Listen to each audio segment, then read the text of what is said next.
विकसित भारतर अमृत मेहर आज कलाहांडी जिला जयपाटा ब्लॉक रे बड़करलाकोट ग्राम एवं जयपाटार मंडल यही दुईट मंडल मिसी एक वर्ष पूर्ति अवसर ओडिशा किभली उपलब्धि हासिल करिछि एवं यही जो केंद्र सरकार 11 वर्ष पूर्ति फल से जो उपलब्धि हासिल करछंती से उपलब्धि विषय आज जनसाधारण को यही आम कलाहांडी जिला जयपाटा ब्लॉक रे जो अरविंद पंडा जो सभापति अच्छी से कार्यशैली से केमिति जनसाधारण को से एक वर्ष पूर्ति अवसर कि उपलब्धि हासिल करछंती से सभा से उन्मोचन करते परिप्रकाश करते आम गण में से सभापति अच्छा सीधा सर प्रतिज्ञा नवा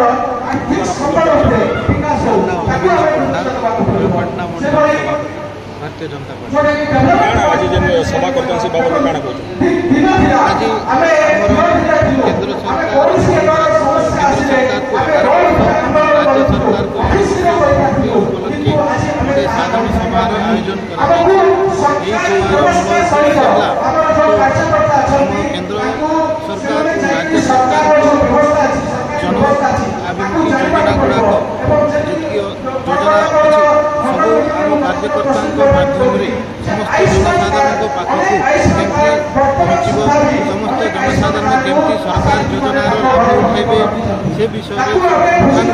आलोचना करने जिला स्तर कार्यकर्ता कर्मी देखु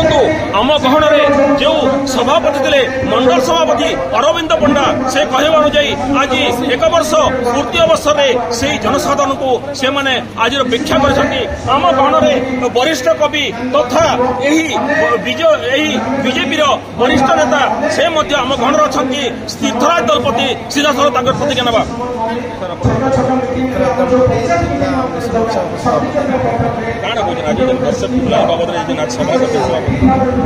बहुत खुशी लगे एनिवर्सरी कहले चलवा भारतीय जनता पार्टी में जेहेतु दीर्घ 11 वर्ष केंद्र में सरकार एकदम सुंदर भाव में परिचालन सारा भारत को शासन कले लोक समस्त एवं भारत विकास कर चली केंद्र सरकार तार सहित आर गोटे खुशी मोहन माझी सरकार भारतीय जनता पार्टी सरकार एक वर्ष पूर्ति प्रकृति आम अभिनंदन देवाके आम कार्यकर्ता एवं अंचलवासी अच्छू जेहेतु भारतीय जनता पार्टी हूँ देश को विकास लोकों सुख सुविधा